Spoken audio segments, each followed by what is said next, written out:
ये जब last time मैं आपसे मुखातिब था जुमेरात को, तब से लेके अब तक जो है वो बड़ी दुनिया बदल गई है पाकिस्तान के अंदर। नैब तरामीम स्ट्राइक डाउन की बंदियाल साहब ने, उस पर तो बात कर लेंगे, लेकिन सबसे बड़ी इंटरेस्टिंग डेवलपमेंट, बड़ी डेवलपमेंट, जस्टिस फ़ाइज़ ईसा जो है वो चीफ जस्टिस बने इन 3 दिनों के अंदर।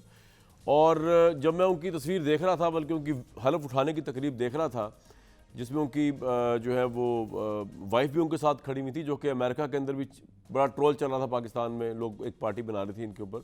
हालांकि अमेरिका के अंदर भी चीफ जस्टिस जो है अपनी वाइफ के साथ ओथ लेते हैं, कोई इशू नहीं।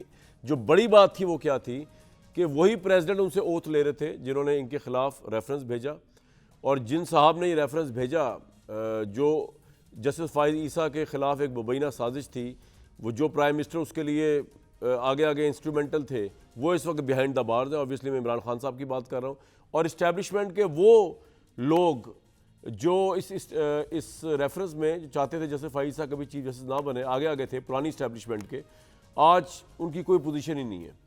और ये भी हो सकता है कि जैसे फ़ाइज़ ईसा का एक फ़ैसला है फैज़ाबाद धरने पे, तो ये भी हो सकता है कि वो इम्प्लीमेंट आज तक नहीं हुआ, फ़ाइज़ साहब उसको भी टेकअप कर लें, तो उसमें फिर उस प्रीवियस इस्टेब्लिशमेंट के लोग जो है उनका भी जिक्र खैर आपको मिल जाएगा।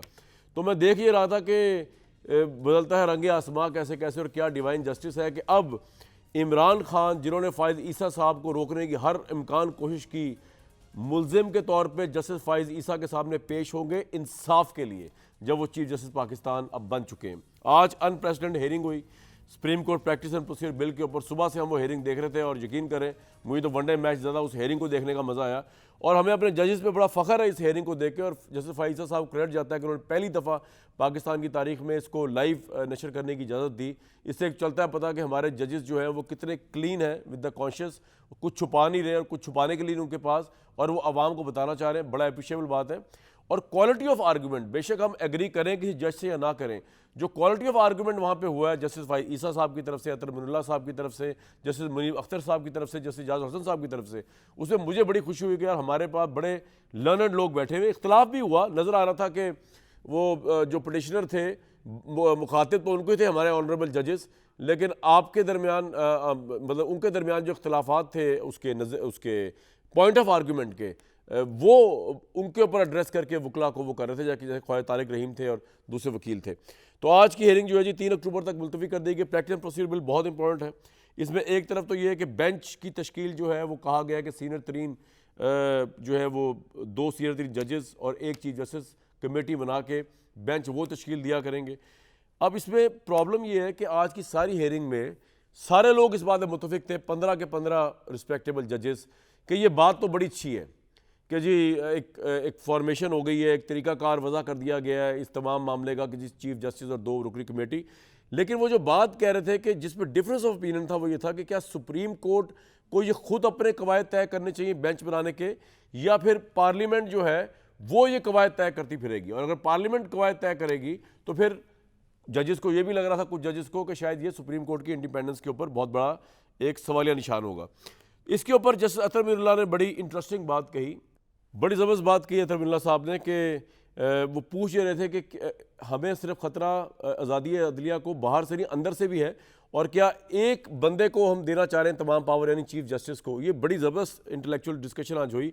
इसमें नवाज शरीफ साहब के पहलू से जो मामला है नून लीग के लिए वो ये है कि इस बिल के अंदर ये भी कहा गया है PDM की गवर्नमेंट ने कि बेसिकली अब ख्वाह मामला पनामा का था या पुराना था, सुप्रीम कोर्ट ने जिनमें डायरेक्ट ट्रायल किया है उन केसेस के अंदर जो रिव्यू होगा वो रिव्यू अपील होगी। अब रिव्यू से मुराद तो होता है ना कि वही जजेस बैठ जाएंगे दोबारा अपील का हक देने का मतलब ये है कि दोबारा जब ये अपील सुनी जाएगी सुप्रीम कोर्ट के फैसले के खिलाफ 30 दिन के अंदर अंदर, तो उसमें नया बेंच तश्कील पाएगा। तो ये बिल अगर मान लिया जाता है पार्लियामेंट का, तो फिर नवाज शरीफ साहब को भी एक रिलीफ मिल सकता है, क्योंकि इस बिल के इतलाक के 30 दिन के अंदर अंदर वो अपील कर सकते हैं। तो अहमद अवैस साहब, आपको इस पर क्या एतराज़ है? अगर सुप्रीम कोर्ट के चीफ जस्टिस भी यही चाह रहे हैं कि उनके पास ये इस तरह की पावर्स, दो मलाई पावर्स, डिक्टेटोरियल पावर्स ना आए, और परसेप्शन भी बड़ा बुरा गया पिछले दिनों के जब एक बेंच एक फिक्स बेंच जो है वो हर तरह के खासतौर पर पोलिटिकल मामलात को देख रहा है, तय कर रहा है। आपको इसमें सर क्या एतराज़ है? आप इसमें पटिशनर क्यों हैं या पटिशनर्स के साथ क्यों हैं? बिस्मिल्लाहिर्रहमानिर्रहीम। नहीं, इसमें एतराज़ की बात नहीं है। सवाल मैं ज़ाती तौर के ऊपर तो इस ये पावर जो इसके पास चीफ जस्टिस के पास थी, ये असल में पहले ट्रेडिशनली अब तक चली आई और कॉन्स्टिट्यूशन 190 आर्टिकल 191 के अंदर भी वो उसका जिक्र आया है। बहरहाल देखिए, सिविलाइजेशन एडवांस कैसे करती है कि एक शख्स या एक अदारा जिस अपना जहाँ तक अपना काम करके चला जाता है, दूसरा उससे आगे शुरू होता है। ठीक, दैट इज़ हाउ सिविलाइजेशन जो है वो एडवांस करती है। और इसीलिए वो इसको कहा जाता है कि civilisation flows always towards one direction and sometimes slowly sometimes faster, जी, और उसकी डायरेक्शन सक्सेस की तरफ, प्रोग्रेस की तरफ ही होती है हमेशा। तो ये कोई ऐसी बात नहीं है कि और कि इसमें ना कोई वो स्टिक करने वाली बात है कि जी मैंने ऐसे सोचा तो ऐसे ही होना चाहिए। जो अदलिया का निज़ाम है इसमें तो ये एवर डायनेमिक है, बल्कि नेचर में हर चीज़ एवर डायनेमिक तो है। सर आपका Fixation जो आज है की वो हेयरिंग कहीं के पर भी बाद नहीं क्या होती। मौक़िफ़ हुआ कि ख्वाजा तारिक रहीम साहब सही जगह पे प्लीड कर रहे हैं, या आपको लगता है कि पार्लियामेंट सुपीरियर है और अगर उसने देखा है कि कुछ बेंचेस ऐसे बन रहे हैं और उन पर एतराज़ात होते जा रहे हैं जिससे सुप्रीम कोर्ट की का एक तकद्दुस मजरू हो रहा है, उसकी अनबायस्ड नहीं, वो मजरू हो रही है, सिर्फ- तो कवायद बना सिर्फ- दिए? जी सर। सिर्फ बेंचेस की हद तक नहीं है, और वो जो बहुत सारे सवालात का जवाब उन्होंने टाइम मांगा है कि वो उसको देंगे, वो अलग बात है। लेकिन सवाल तो ये है कि ये एक तरीक़ेकार है कि जहाँ से एक निखर के एक सूरत सामने आएगी, और जब पूरा बेंच, पूरा फुल कोर्ट बैठा हुआ है, ठीक है, तो कलेक्टिव विजडम जो है वो हमेशा ज़्यादा होती है और ज़्यादा अहम भी होती है, और उसमें ज़्यादा प्रूडेंस भी होती है।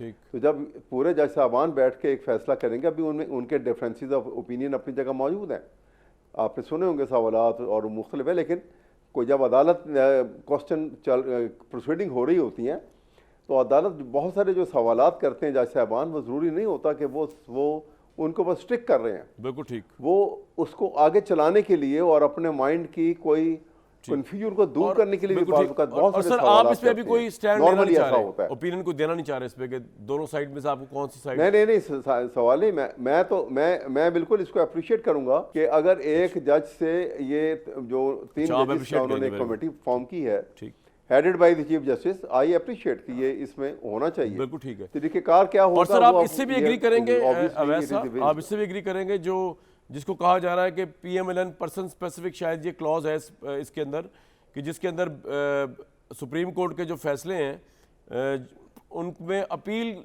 रिव्यू के बजाय अपील का हक दे दिया गया है इस एक्ट के, इस बिल के अंदर, और 30 डेज में ऑब्वियसली नवाज शरीफ साहब भी क्वालिफाई हो जाएंगे इसके अंदर, उनका भी एक तो डायरेक्ट केस हो गया था, नीचे से तो गया नहीं, तो इससे भी एग्री करते हैं आप, ये राइट है? उसमें रिव्यू और अपील दोनों का अपील और रिव्यू दोनों का जिक्र किया गया है।